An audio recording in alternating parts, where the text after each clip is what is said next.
नमस्कार मंडळी, मी जयदेव कुंभारे आपल्या सगळ्यांचं स्वागत करतो आमच्या यूट्यूब चॅनलवर.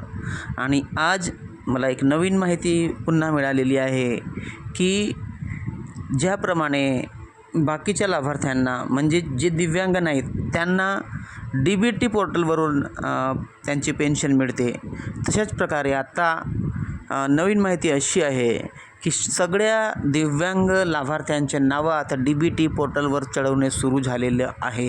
ही माहिती मिळाली आहे मित्रांनो. DBT पोर्टलवर सुरू झालेलं आहे आता नाव चढवणं. प्रत्येकाचा डाटा आता DBT पोर्टलवर येत आहे आणि दिव्यांग सक्षमीकरण विभाग सगळ्यांची माहिती, सगळ्यांचा डाटा DBT पोर्टलवर आणत आहे. सगळ्यांचा अकाउंट नंबर, सगळ्यांचा आधार नंबर आणि सगळ्यांचा डाटा हा DBT पोर्टलवर आणत आहे. आणि स्वतः दिव्यांग सक्षमीकरण विभाग हा पेन्शन वाटप करणार आहे. तुम्हाला तर माहीतच आहे, परंतु ती डाटा आणण्याची म्हणजे DBT पोर्टलवर डाटा आणण्याची प्रोसेस आत्ता सुरू झालेली आहे मित्रांनो.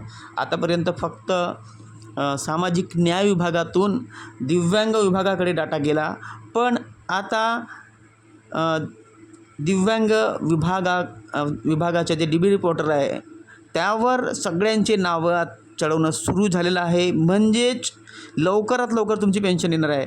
ज्याप्रमाणे मी थोड्या वेळापर्यंत आधी सांगितलं होतं की ह्या महिन्याच्या शेवटी पैसे येतील, ती बरोबर आहे मंडळी.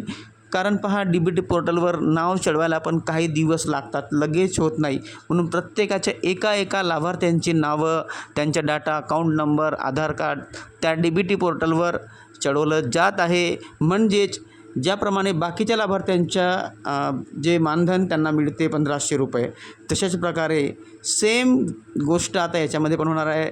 दिव्यांग लोकांसाठी पण होणार आहे. दिव्यांग सक्षमीकरण विभागाच्या पोर्टलवर सेम मेसेजेस जाईल तशाच प्रकारचा, आणि तशाच प्रकारची पेन्शन पण मग अकाउंटवर काही दिवसांनी चढत जाईल. अशाच प्रकारे ही प्रोसिजर होणार आहे, सेम प्रोसिजर होणार आहे मित्रांनो. म्हणून ही आनंदाची बातमी आहे. आणि विशेष करून जितके टेम्पररी दिव्यांगांमधले किंवा परमानंट दिव्यांगांमधले जे बोगस लाभार्थी आहेत, ज्यांनी खोट्या कागदपत्रांच्या आधारे नाव मिळालं म्हणजे ह्या योजनेमध्ये सामील झालेले आहेत, दिव्यांग योजनेमध्ये, त्यांना बाद करण्यात येत आहे. म्हणजे ह्यासाठी व्हेरिफिकेशन होत आहे. कारण जे खोटे लाभार्थी आहेत त्यांना बाद करून जे खरे लाभार्थी आहेत त्यांना ठेवण्यात यावे. आणि मग लास्ट प्रोसिजर अशी होणार आहे आता की जितके लोक मग टेम्पररी आहेत, ओरिजिनल, ज्यांच्यामध्ये काही खोटं नाही आहे, असे लोक टेम्पररीमधून परमानंटमध्ये ट्रान्सफर करण्यात येणार आहेत. मित्रांनो, ही माहिती मला मिळालेली आहे आणि मी तुम्हाला सांगतो, DBT पोर्टलवरची माहिती चढवणं, पोर्टलवर माहिती चढवणं जेव्हा संपेल त्यावेळेस तुमची पेन्शन येणं सुरू होणार आहे. कारण DBT लवकरच होणार आहे सगळ्यांच्या, आणि सगळ्यांच्याच अकाउंटमध्ये पैसे येणार आहेत. म्हणून तुम्ही EKYC वगैरे बरोबर करून ठेवा, आधार अपडेट वगैरे करून ठेवा, कारण DBT पोर्टलवर नाव चढवणं सुरू आहे. म्हणून आपला आधार EKYC करणं खूप महत्त्वाचं आहे.